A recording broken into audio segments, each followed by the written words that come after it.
back to another episode of the Dear Fathers podcast. I'm your co-host, James Meeks, and I'm here with my boy, Jesse Alex, and we're excited about another impactful conversation we have with today's guest. But before we get into it, always got to check in with my boy first. Jesse, how you feeling today?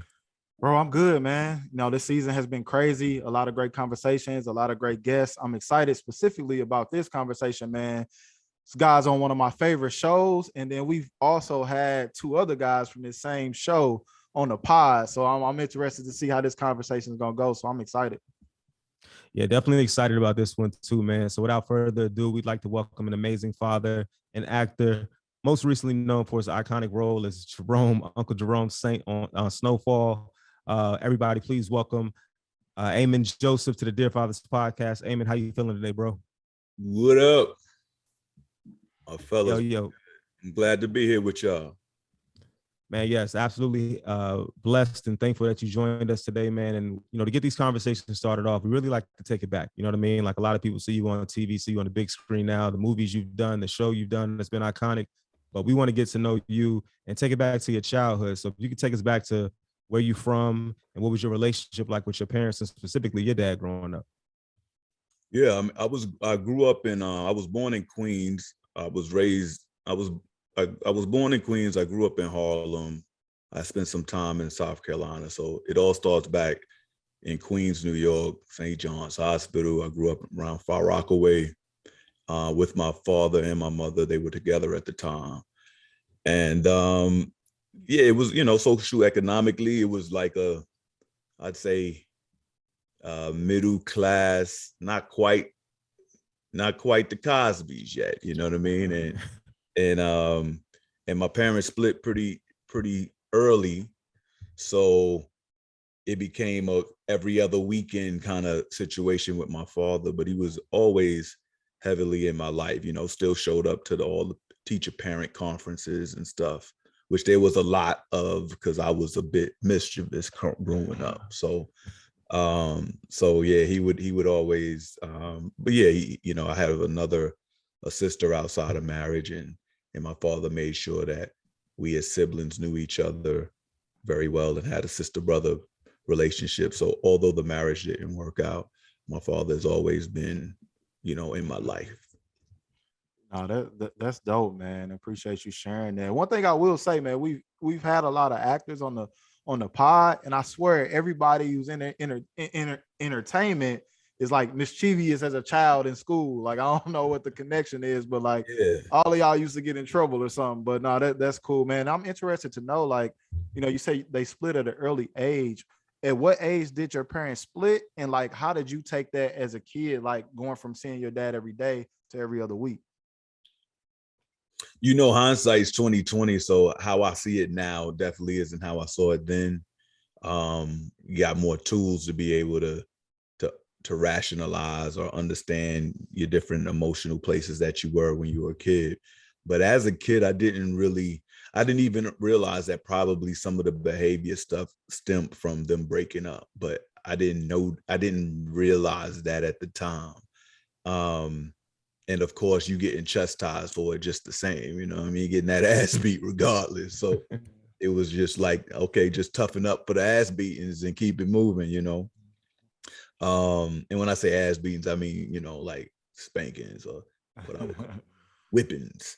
Yeah. But you know, for things that I had done and stuff like that. So I was probably around 5 or 6 when they first started, when my father first left. It's hard for me to even remember, but I would say I think I was around 5 or 6, and then it was like, you know, official, you know, 7, 8, 9, you know, they never got back together. So, but you know, in that beginning, you never know if they're coming back together or, you know, it's that little murky stage of not realizing whether this is a long vacation or whether this is going to be the new normal.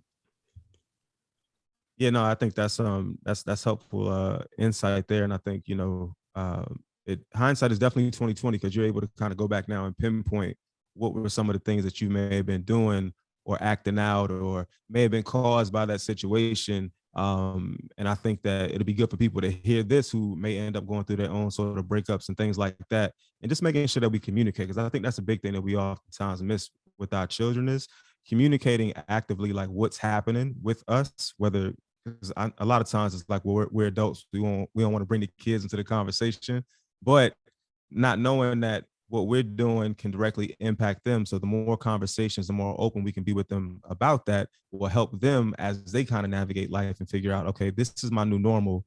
Daddy ain't gonna be here every day, but I still got to be on this because, you know, my parents still expect this out of me too.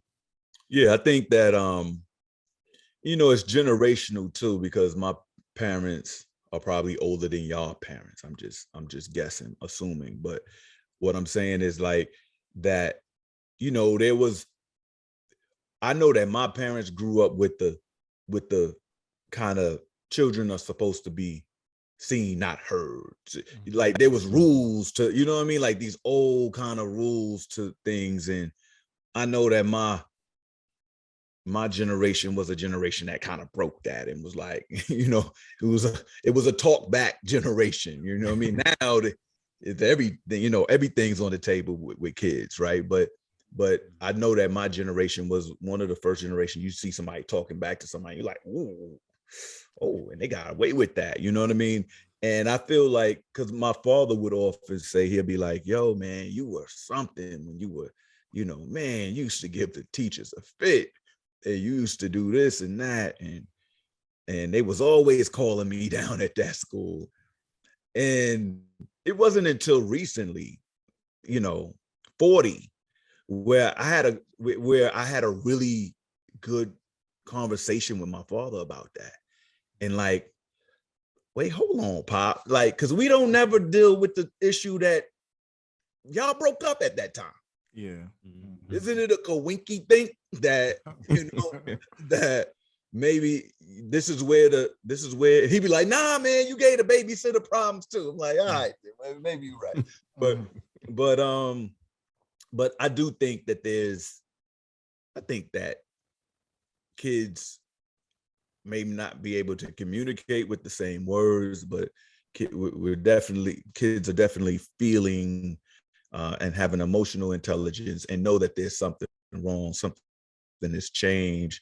We often hear about routine and things of that nature. So if you break up that routine, you break up that family structure, it is going to have some sort of implication.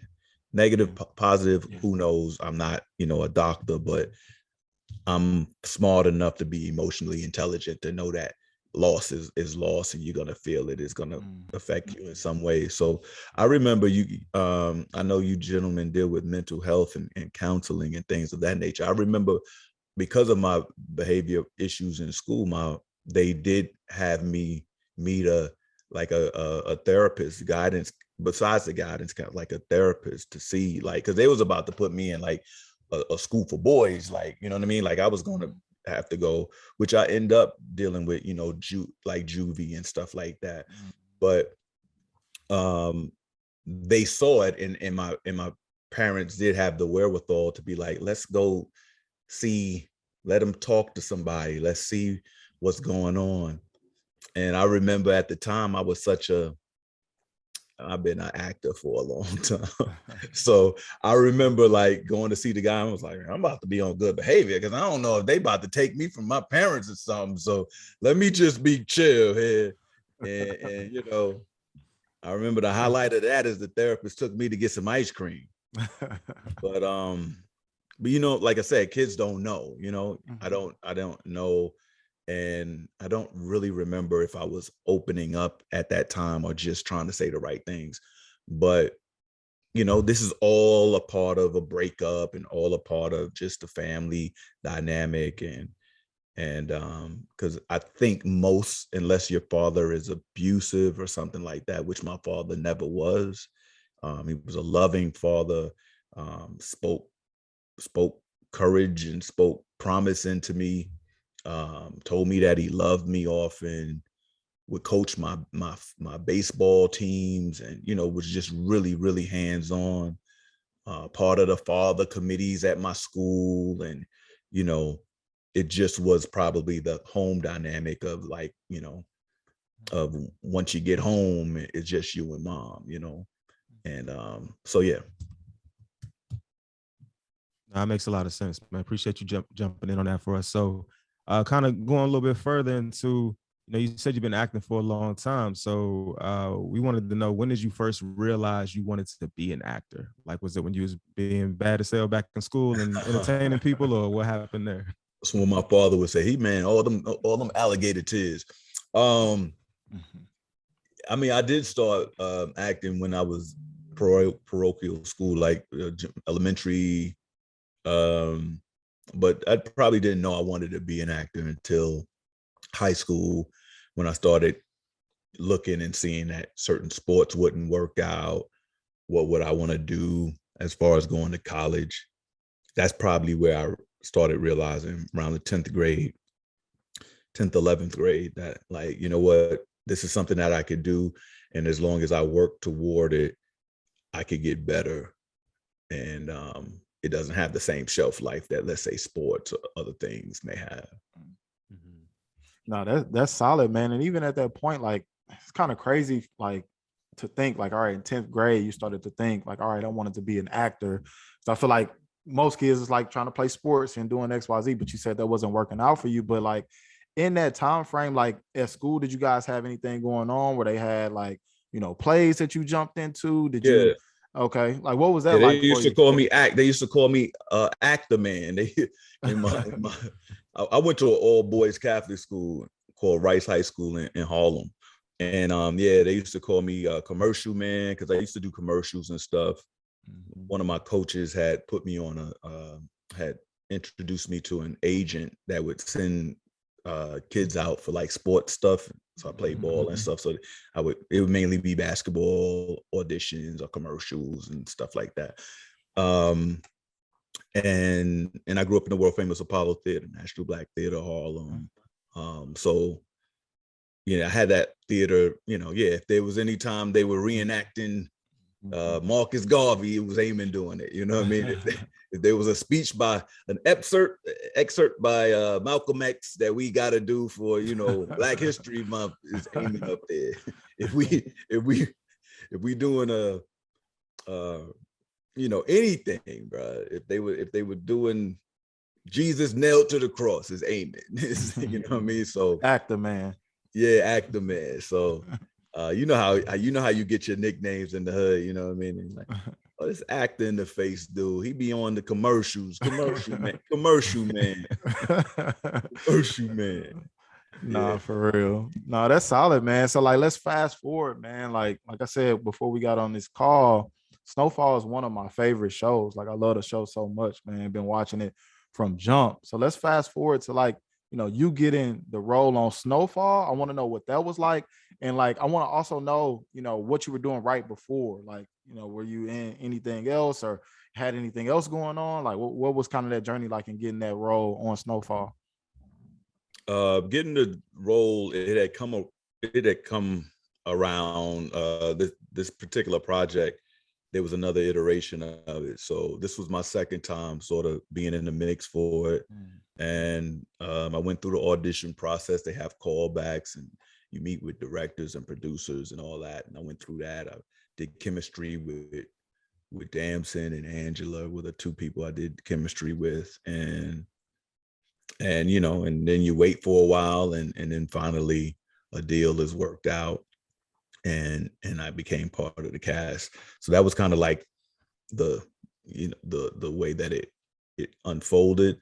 As far as what I was doing before it, I'd done, I think, The Job right before it might have been Baywatch. Or I think I did a television movie for like TV One right before it too.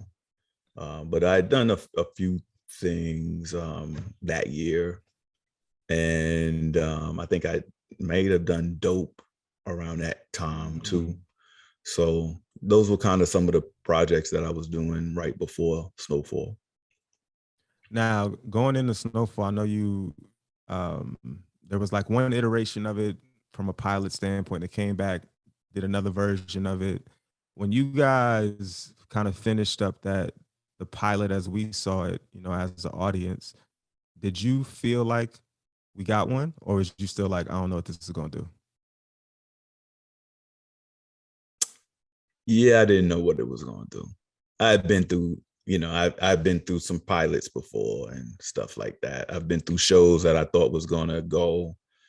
Yeah, so it was 50-50, We knew that it was going to be, well, we didn't know anything, but there was talk that we were going to go to series. So we kind of knew we would get the first season to show and prove, but we didn't, you never know. You never know in this business. Nothing is guaranteed, no promise. Even if it's sort of in paper, there's always a way for it to, for people to have to pull out if the money people, or if it just doesn't reach an audience, or if the network or studio just doesn't think that it'll bear fruit, is not a good look for the overall programming, then they could have made a different decision. So we were fortunate that we got a second season, and third, I think it took probably to the third season for it to really start getting more than just a niche audience. And I think also the fourth season being next day on Hulu helped a lot. Yeah, no, that's really dope, man. And I would say, Jesse pointed out earlier, definitely a big fan of the show. Actually sad that the last season is coming up. I know these things got to end at some point. I wish I could keep it going forever, but I had a question for you specifically, because I always find it interesting when I appreciate the art of acting so much when you can step into a role that is basically nothing like who you are on a day-to-day and make it authentic. So kind of like, what did you do to prepare yourself to take on an LA South Central based role, being a dude that's from Queens? Like what did that process look like to make sure that it was authentic? What did I do? There's a lot in there, man. But what I did was I studied for the last 20 some years, that's it, it's just like anything, you get what you put in. I put in over 100,000 hours at what I do. So, then you get an opportunity to put a lot of the stuff that I've always wanted to put into a character. You get the opportunity to use all that homework, to use all of that and make it seem effortless, to make it seem that it's authentic. Yeah, and then there's the responsibility. I feel like there's a price to pay every role. For every role that you play, there's a price to pay, and if you pay that price, if you do the homework, if you study the culture and the people, and you listen to the stories, and you let those type of experiences infect you, then you have more fun with the portrayal. I'm not saying whether, because good and bad is all subjective, right? So, but you as the artist will get more out of the role. You'll get more out of the experience if you ingratiate yourself with the nuance and the nuisance of the role and the character portrayal. No, I love that so much, because just like James said, like, I have an appreciation for like acting, and I have appreciation just for like people who are great at what they do in general, because that takes a lot of work, and people just see you on the screen. It's like, oh, I want to be an actor, but not knowing that it took, you did 20 years of homework leading up to that role that allowed you to portray that role how you do. So that's super dope, man. I wanted to ask you this, as far as like your growth from season 1 to season 6, your growth as a man and your growth as an actor. Like what has that looked like for you? Oh, well, the growth as an actor is probably that you know the character more. The more you live with the character, the more you know it, the more risk you take, the more specificity in what you do. And hopefully in some cases, the more that you will be featured in the show, because our show is very much an ensemble show that dealt with a lot of different storylines. So it wasn't It's never been about, you know, Jerome or my character, you know what I mean? I support the story. So, so yeah, when you know, it's kind of like when your number's called, being able and ready and serving the narrative. So that's what the journey has been for the 6 years. And then as far as personally, yeah, I was able to, I got married. I have 2 children now. That all happened. I think I got engaged. Yeah, I got engaged while I was on Snowfall. So I remember like telling some of my cast members that I was going to go to that I was going to propose to my wife. Then I remember, you know, getting pregnant announcements, and you know, cast and crew giving presents, and all this. A lot of this stuff is COVID too. It's like during the pandemic, so it's kind of crazy. And then yeah, having my first child, and now have a 3-month-old boy.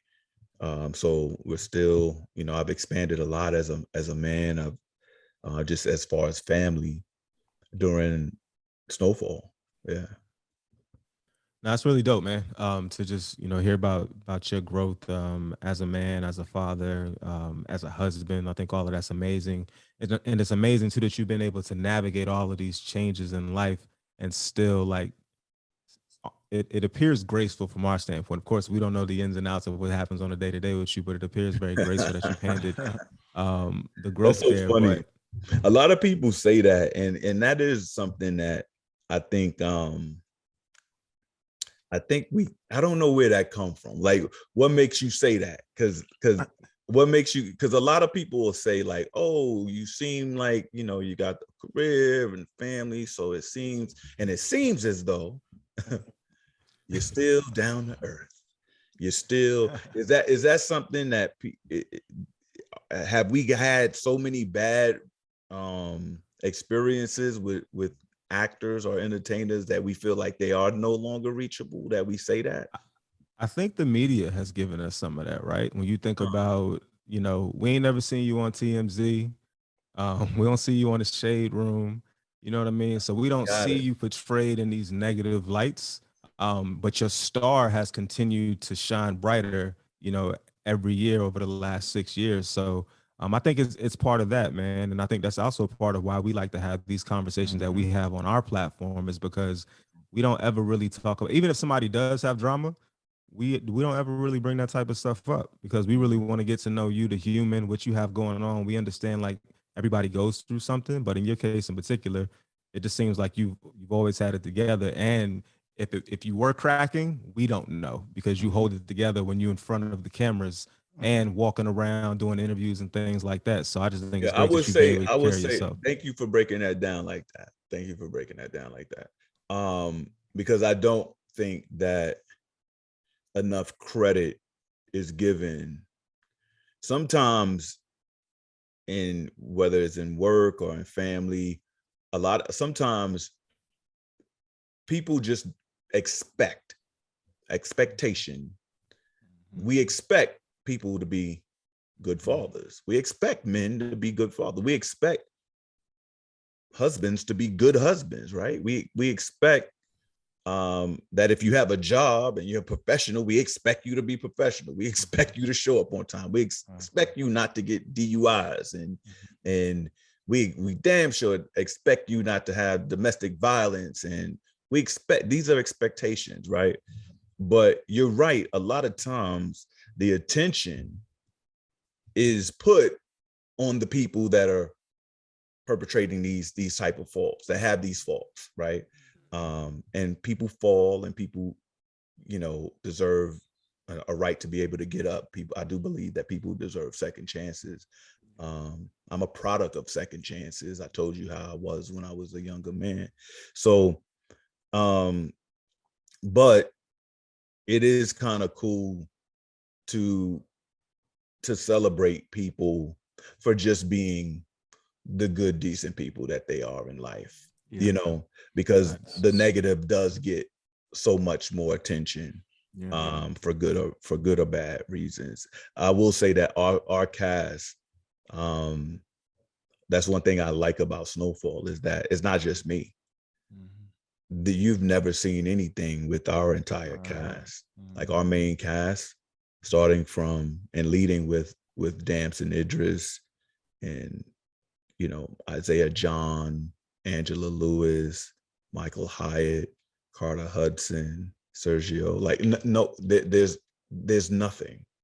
These are all really great people, family people, strong business people, professional, and there isn't that type of drama around us being able to do our jobs and come into work every day.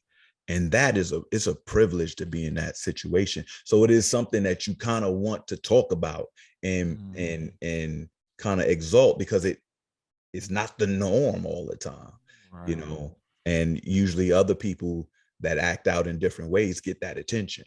They become way more popular than the people that, you know, like a young man like Damson, not to harp on this too long, but a young man like Damson comes from another country as a young man in his 20s, right? Young man in his 20s, early 20s. And he comes here to another country and becomes a celebrity overnight. And that young man ain't never been calling nobody out of their name. He's never been with an entourage destroying something. He ain't in the car getting the DUI. Man, the most he done did was play a piano with a girl in the room, and they started right with a foot,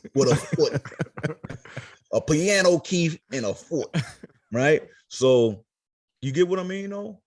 Yeah. Yep. Listen, I tell that young man all the time, I'll be like, yo, Damson, I don't know if I could have done that. At that age. Be real. Let's be honest. Yeah. Oh, absolutely. You ain't slipped, you know, slipped up in Miami. Too much liquor. I had to fight him. My bad. Right. I swung. You know, you ain't, you know, think about all of the things that can ensnare and trap. So anyway, I love to give kudos to people when they live exemplary examples. Yeah. And you know, so I'm gonna pass that little thing you gave me onto my little bro. But yeah.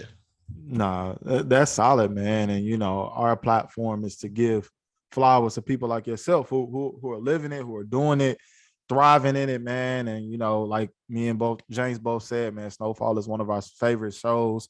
We've had Isaiah on this season. Actually, we had Marcus Henderson on, I think a few seasons back. Actually, he's from St. Louis too, so we actually grew up in the same area in Jenny. I just worked with Marcus a couple of weeks ago on his show. He has a show, Tacoma FD. Yeah. Yep. Yeah. No, and so then Isaiah, you know, that's my little brother. Yeah. Isaiah is such an amazing spirit. Great brother.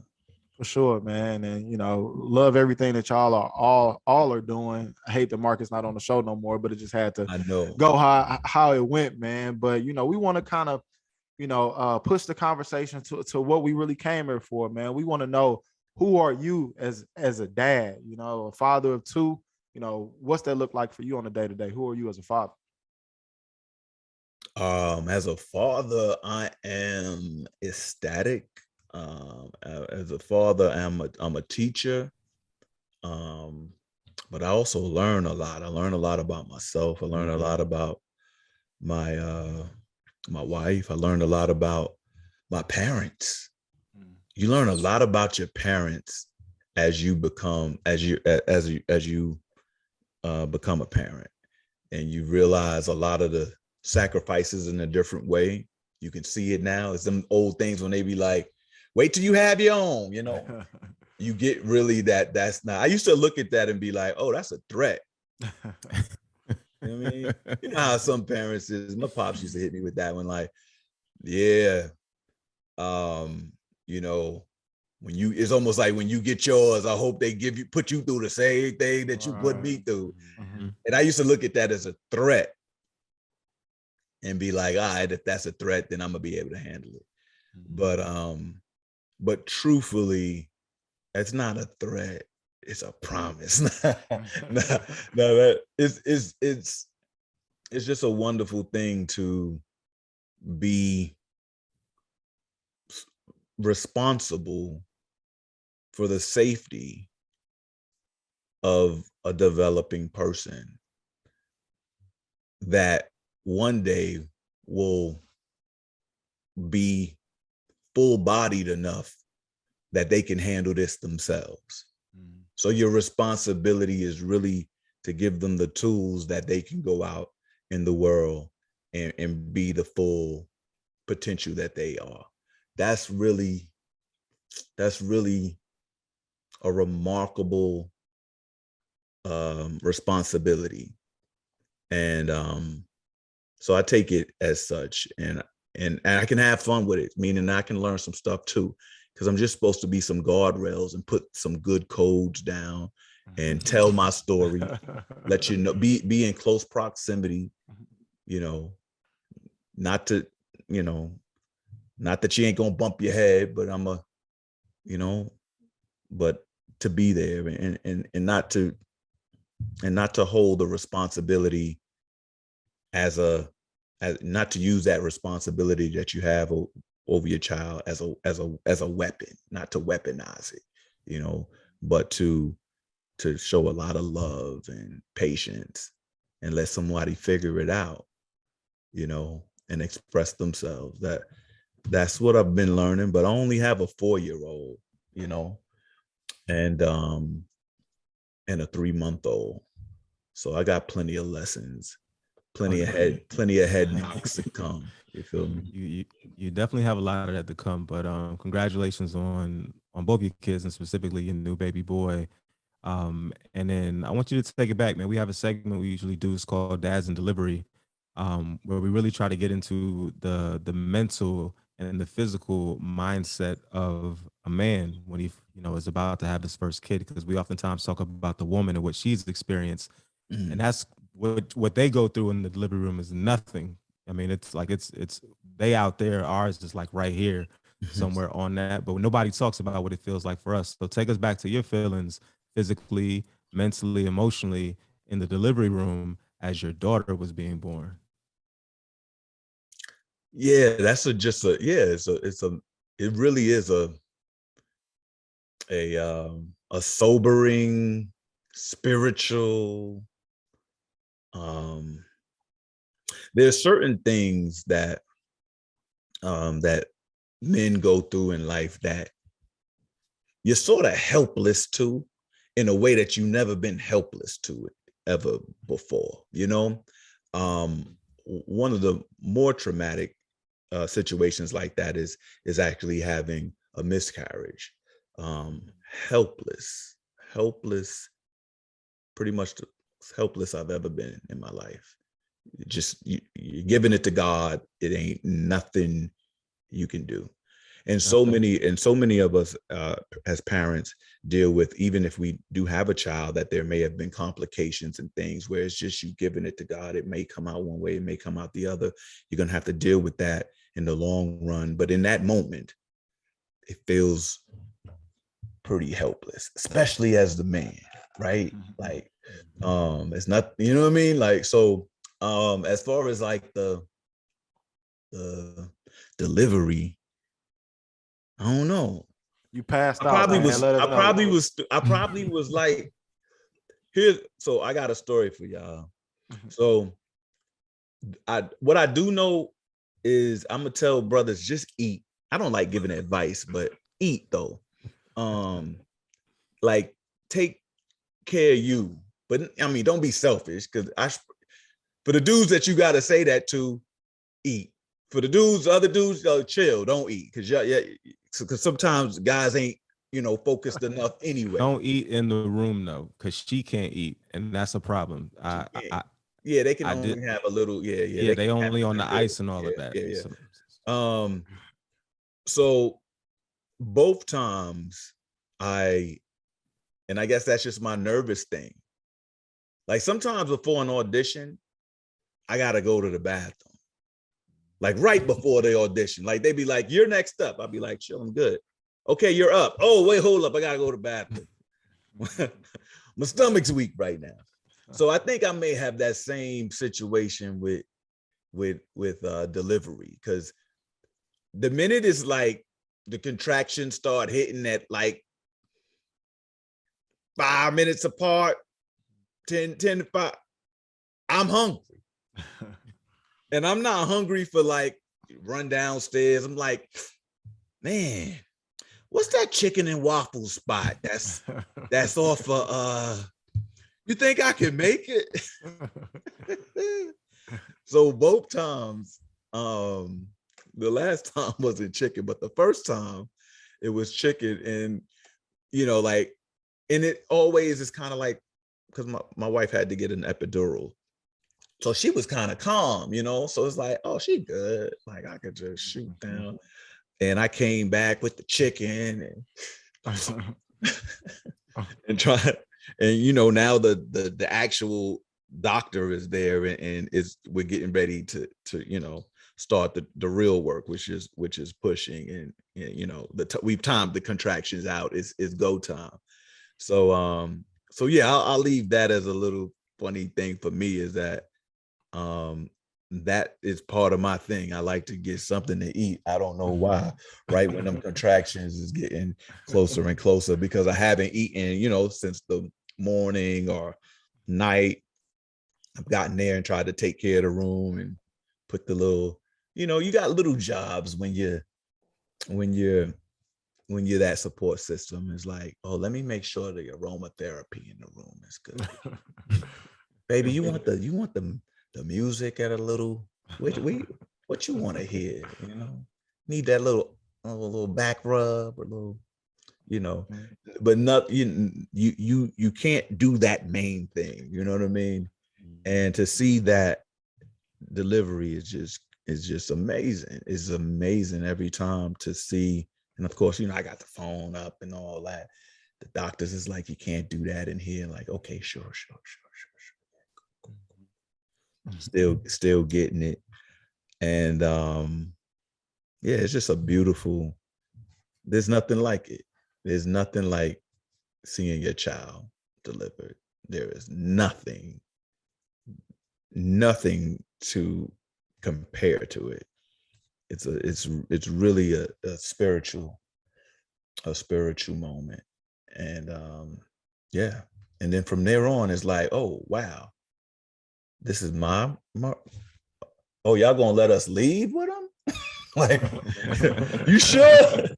You sure? I'll be forgetting my keys places. Y'all sure y'all want to give me? I can't find my wallet right now. Y'all sure y'all want me to go with me? Nah, that's really dope, man. And then a follow-up question to that would be, now that you have one of each, you had your girl first, now you got your baby boy. The people want to know, is the Joseph family done? Y'all, we got two, one of each, we out, or y'all gonna have more kids?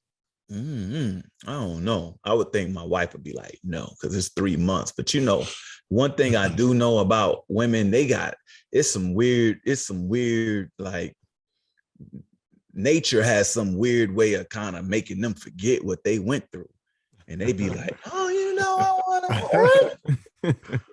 You want to do that again? You when you was finished.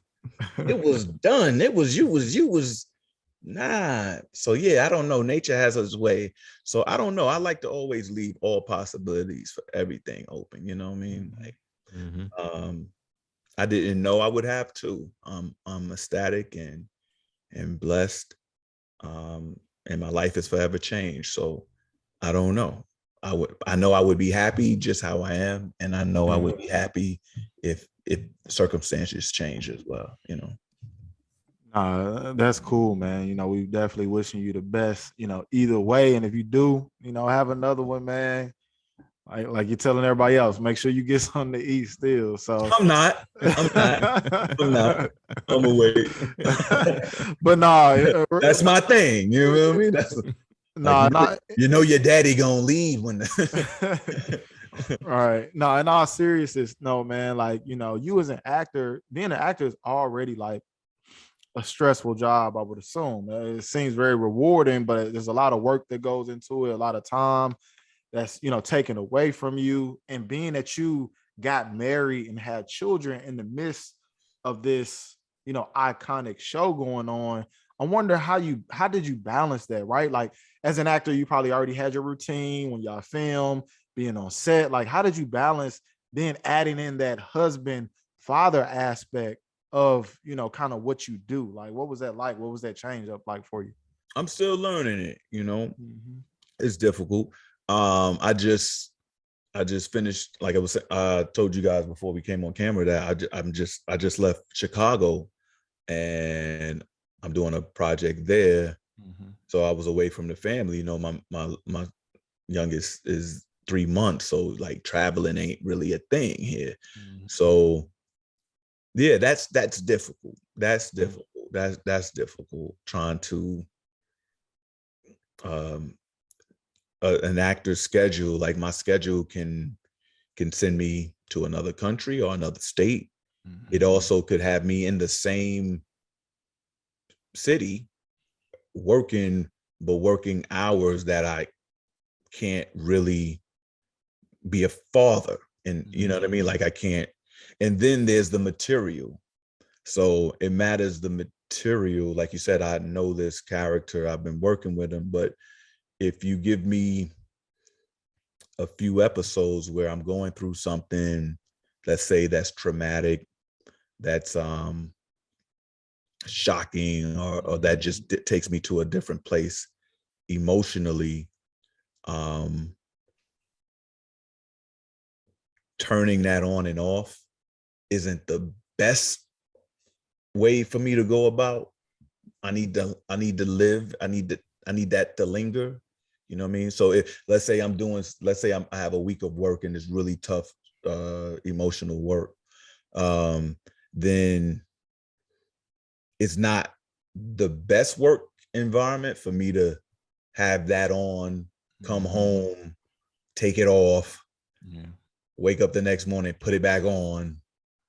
It's better if, now that doesn't mean I'm walking around like, like a gremlin the whole time, but I'm sort of keeping my energy in a certain place that I can easily access that feeling for the next day.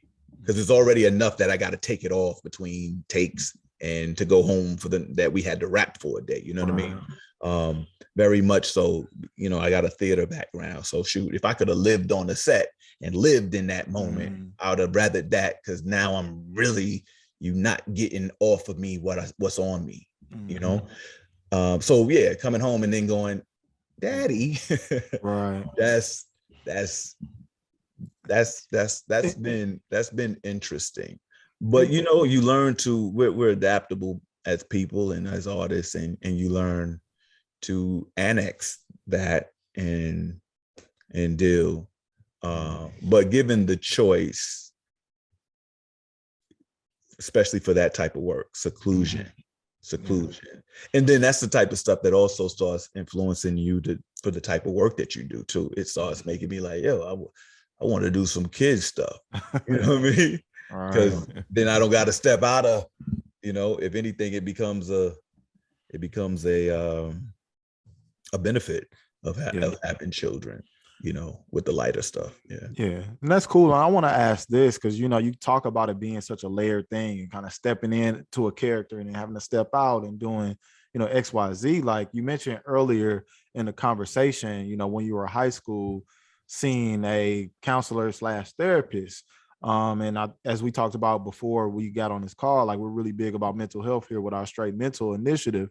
Do you still see a therapist to this day to kind of at least have some type of balance in between that? Like somebody to talk to who's not your family or not the cast or not. I don't. I could use it though.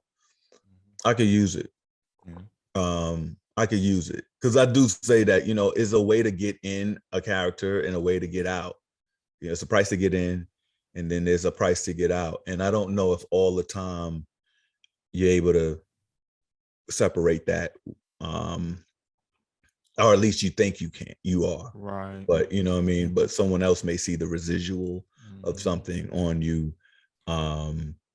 So yeah, I definitely think that I could probably, just like everybody could probably use that tool, of someone having a more objective way of looking at you, and reassessing, just where you at and being able to talk out certain things. I think that's very valuable. But do I have a person right now, or am I talking to a therapist right now? No.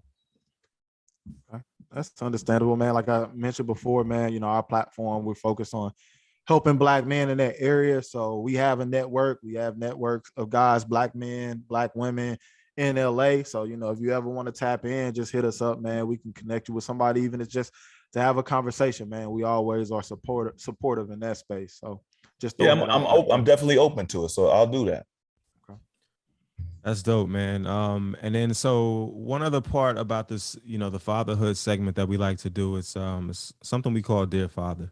And it's, if you could write a hypothetical letter to your father, starting with Dear Father, what would you say? Dear Father, you are an amazing man. You gave me so much. You was very intentional about the way that you raised me. You undeniably, unconditionally have loved me and given me discipline, and you're still fathering till this day. Yeah, I love you, and I hope to be anywhere near the type of father you were to me, to my children. No, that's amazing, man. And we appreciate you sharing that. That's one of our favorite parts of just having this conversation, man, because, some people know what that, letter will look like. Some people just are still writing that letter in a sense. So I'm sure your pops, it'll forever be, be written. I think, when you're younger, you feel like fatherhood is like it cuts off. Like, you know what I mean? You think that parenting cuts off at 18 or 21. These, you know what I mean? Like, because you are emancipated in some way or something. But man, that's truthfully, the lessons ain't even start yet. Right. The parenting, that just got you to the place where you are able-bodied, hopefully got the right type of cleanliness and godliness, and you know what I mean? Like you got the foundational stuff. The real parenting comes way after that, when the lessons start appearing in front of you and you have to make decisions as an adult. That's when, I'm being parent. My father's still parental with me. He's still teaching me, and No, I literally just had that same conversation like a few weeks back when I was hanging with my fam. My grandma, we was playing some game, and my grandma was basically saying, you only raise, your kids when they're children. And my mom was like, no, like you still or a parent to this day. Like, and my mom was telling my grandma, her mom, like, no, you're still, parenting me, whether you, think you are or not. Like you're still parenting. Yeah. Yeah. Because there's so many. And guess what? I don't care where you at. Your parents still worry about you. Yep. You're right. They still have the well-being, is it the day-to-day, moment-to-moment of when you were, when you couldn't walk or talk or, or couldn't feed yourself? No, of course not. But there's still that responsibility. There's still that accountability. And as we mature, that becomes even more expanded, because it lives on through your grandchildren. It lives on. And then there's a part where there lives on that legacy of remembering their story, keeping their story intact, to be able to tell your generation and your future generations, and the fact that they will have to parent you into as they lose the physical this physical side of our experience. There's still a parenting in that. Yeah. And, it's crazy, man. Life is beautiful, but it's complex. So yeah, that parenting don't look like it's ever going anywhere. That a lot of my homeboys that I see, that end up in not working out with the mothers and fathers, often think like, yeah, just pay this up to 18 or 21, and then it's like, bruh, right, that's just when it you're starts. gonna see this person for the rest of your life, bro. Right. When this person graduates from when your child graduates from college, you go see this person. When your child is married, you're gonna be walking down aisles with this person regardless. Regardless. When you have a grandchild, you're gonna be in that grandchild's life, and that person is gonna be, this is for good. That decision you made back in the day has long lasting effects. It sticks with you. I think if we saw it like that more, not that we wouldn't make the choices or decisions that we made up top, that just was gonna happen.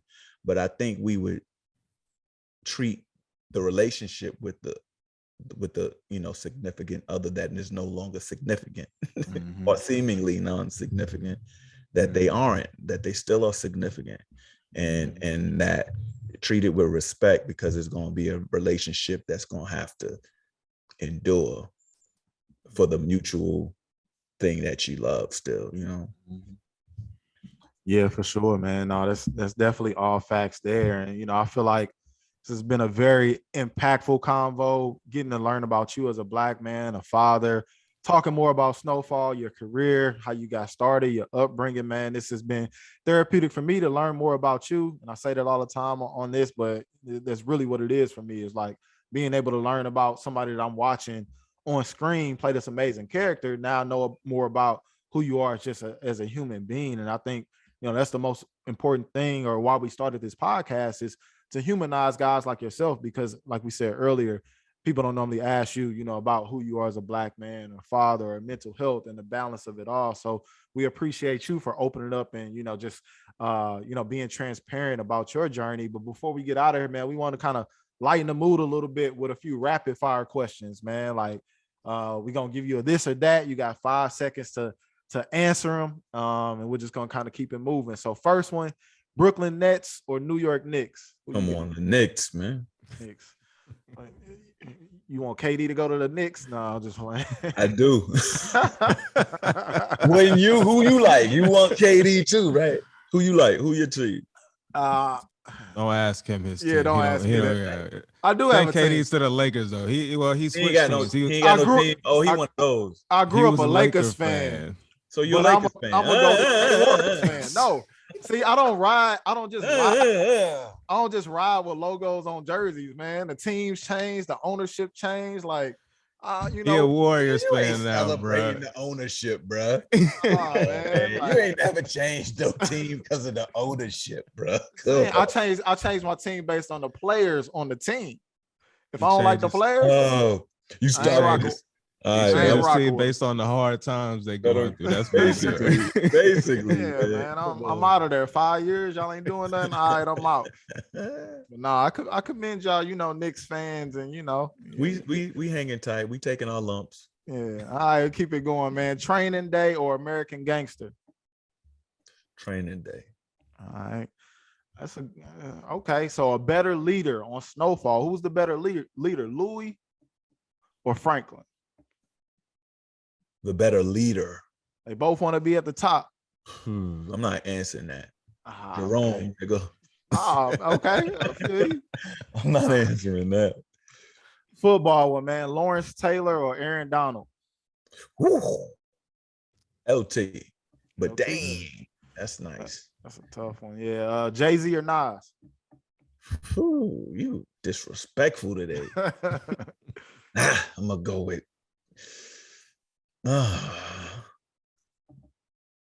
Nas from Queens, right? He's from over there, right? Is he from Queens? Yeah, Nas from Queens. Jay from Brooklyn. Okay. This is Jay. I'm gonna go with Jay. With Jay. But yeah, it's a horrible question. But